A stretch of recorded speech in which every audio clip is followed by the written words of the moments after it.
सरकार बदलने के बाद एक्शन शुरू हो चुका है। आरजेडी के खिलाफ पहला एक्शन हुआ है। बिहार विधानसभा के अध्यक्ष अवध बिहारी चौधरी के खिलाफ अविश्वास प्रस्ताव का नोटिस दिया गया है।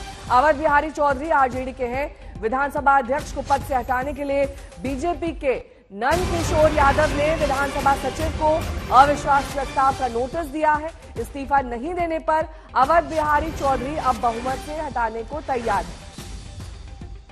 स्पीकर के खिलाफ नोटिस देने वालों में पूर्व मुख्यमंत्री जीतन राम मांझी, पूर्व डिप्टी सीएम बीजेपी के तारकिशोर प्रसाद, जेडीयू के विनय कुमार चौधरी, रत्नेश सदा समेत कई और विधायकों के हस्ताक्षर हैं। एनडीए गठबंधन के पास 128 विधायक हैं तो विपक्षी गठबंधन के पास 114 हैं। स्पीकर अवध बिहारी चौधरी के खिलाफ 128 विधायकों के होने से उनका हटना तय है।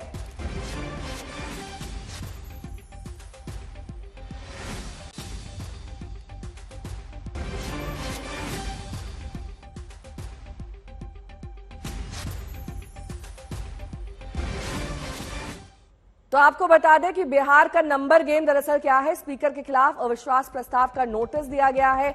बीजेपी के नंद किशोर यादव ने ये नोटिस दिया है और ये कहा है कि अब नंबर गेम उनकी तरफ है। जाहिर तौर पर आरजेडी के स्पीकर हैं अवध बिहारी चौधरी, अब उनमें बदलाव बीजेपी की ओर से किया जाएगा क्योंकि अब एनडीए की सरकार बिहार में बन चुकी है।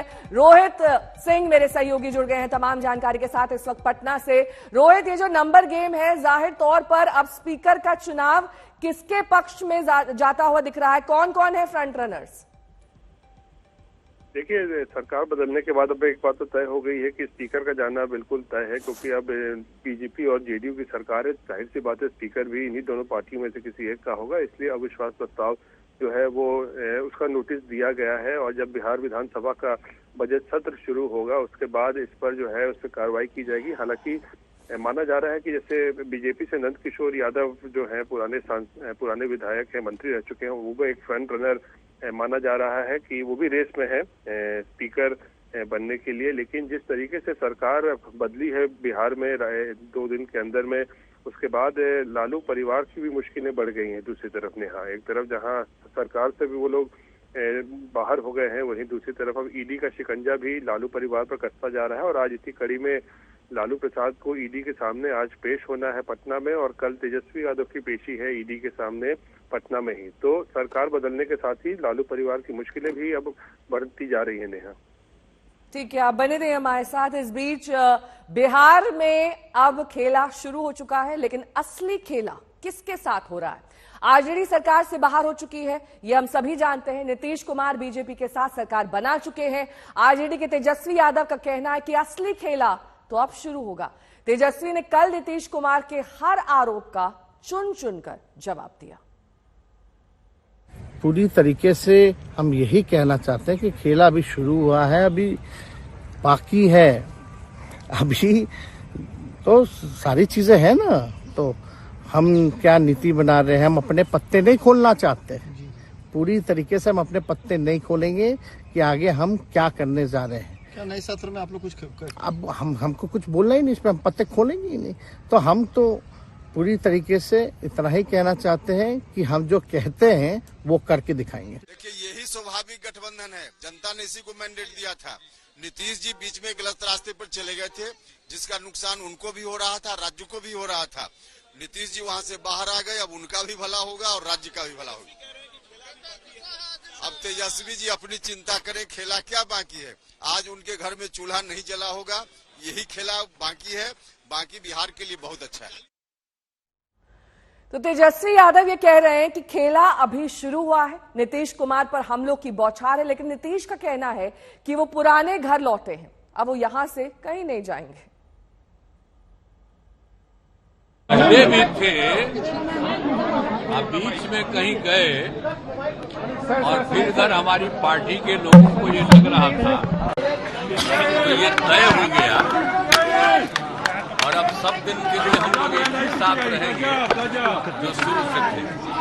और आज कुछ लोगों का हो गया, यानी हमारे अलावे 8 लोगों का हो गया है वो,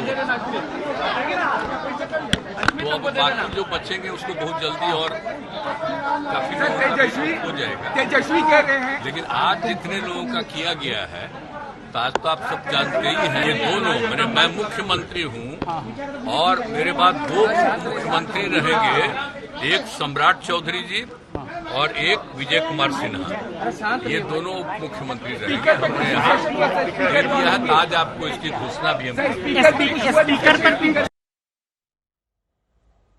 तो बिहार में जो कुछ भी हुआ उसमें नीतीश कुमार पर चौतरफा हमला हो रहा है, लेकिन ओवैसी के निशाने पर तेजस्वी यादव है। ओवैसी का कहना है कि उन्होंने तेजस्वी से उनकी पार्टी के साथ जो कुछ किया वो उनके साथ होगा। कि हम अलग नहीं हुए, वो गए हैं। हम लोग जिसने मिलकर के सरकार बनाया, जो गठबंधन बनाया, उसकी हत्या मैं नहीं कर सकता और हत्या नीतीश कुमार जी ने किया है। हालांकि जो भी है, ना हमें गुस्सा है और ना हमें कोई शिकायत है। नीतीश कुमार जी आदरणीय थे, आदरणीय हैं और आदरणीय रहेंगे, इसमें कोई दो राय नहीं है। अभिभावक है, बड़े हैं हमसे, मैं सम्मान उनका करता था, करता रहूंगा, तो इसमें कोई इफ एंड बट की बात नहीं है और हम तो भाजपा के लोगों को शुभकामना देते हैं। अब हम तेजस्वी यादव से पूछना चाह रहे हैं कि बताओ कैसा लग रहा है आपको? अभी आपने हमारे 4 एमएलएस को तोड़ा था, अब आपको कुछ दर्द हो रहा है सीने में? तकलीफ हो रही है आपको अपने भेजे में? अब आपको मालूम हो रहा है कि जो खेल आप हमसे खेले थे वही खेल आपसे हो गया और तेजस्वी यादव और उनकी पार्टी धोखा दी है। 2 मर्तबा नीतीश कुमार को उन्होंने मुख्यमंत्री बनाया। बताइए अब क्या हासिल हुआ आपने? बीजेपी को आपने सत्ता दे दी। नीतीश कुमार तो सिर्फ अभी तो नाम के मुख्यमंत्री रहेंगे, हुकूमत चलेगी बिहार में आरएसएस के नरेंद्र मोदी की। हम तो यही चीज को रोकना चाह रहे थे, एमआईएम पार्टी इसी को रोक रही थी कि हम अलग नहीं हुए। तो नीतीश ने कल आरोप लगाया था कि उनके काम का श्रेय आरजेडी ले रही थी। तेजस्वी यादव ने उनके इस आरोप का जवाब दिया है, सुनिए। अभी हम जो पहले गठबंधन को छोड़ के नए गठबंधन बनाए थे और जो नया गठबंधन 1.5 महीना से बनाए थे, 1.5 साल से, तो यहाँ पर भी जो स्थिति इधर आकर के ठीक नहीं लगी है और जिस तरह से लोगों का दावा हो रहा था, जो इतना मेहनत किया जाता था कि वही लोग ये सब काम कर रहे हैं, वो सब जरा धीरे धीरे लोगों को खराब लग रहा था। तो हमारा लगभग 79 विधायक, उनके 45 विधायक, विभाग हमारा, मंत्री हमारे, काम हमारा, तो क्रेडिट लेंगे नहीं, हम तो क्रेडिट लेंगे ही। तो ये बेकार की बातें हैं, उनको बोलने के लिए कुछ नहीं है, तो कुछ भी अनर्गल बातें वो कहते रहेंगे। लेकिन आप एक बात समझ लीजिए, यही 15 अगस्त को 2022 में इन्होंने ऐलान किया था 10 लाख नौकरी, सरकारी नौकरी। वो किसका चुनावी एजेंडा था 2020 में? और 20 में नीतीश कुमार जी क्या कहते थे? संभव है, कहां से लाएगा, कहां से पैसा लाएगा? वहीं बीजेपी अध्यक्ष जेपी नड्डा ने नीतीश की एनडीए में वापसी को सुखद बताया और इस बहाने इंडिया गठबंधन पर हमला बोला। हम पहले भी मानते थे कि यह अनहोली अलायंस, ये अनसाइंटिफिक अलायंस, ये अलायंस चलने वाला नहीं है और ये जो पहले भारत जोड़ो यात्रा थी, जो अपने आप में एक तरीके से बेनतीजे समाप्त हुई, और ये जो अभी इनकी अन्याय यात्रा और भारत तोड़ो यात्रा है और ये जो इंडिया अलायंस है, ये कंसेप्चुअली फेल कर चुका है। बंगाल में इसको ममता जी ने अच्छा पलीता लगाया, पंजाब में जो हो रहा है वो हम सब देख रहे हैं, और बिहार में जो हुआ है वो स्पष्ट रूप से बताता है कि इंडिया अलायंस, जो ये अलायंस था, वो कॉन्सेप्ट वाइज भी और धरती पर उतरने से पहले ही यह बिफर गया है और बिखर गया है। रोहित सिंह मेरे सहयोगी जुड़ गए हैं तमाम जानकारी के साथ। रोहित, जिस बैकअप प्लान की बात यहां पर तेजस्वी यादव कह रहे हैं अभी पूरे पत्ते नहीं खोलेंगे, वो दरअसल है क्या हो सकता है?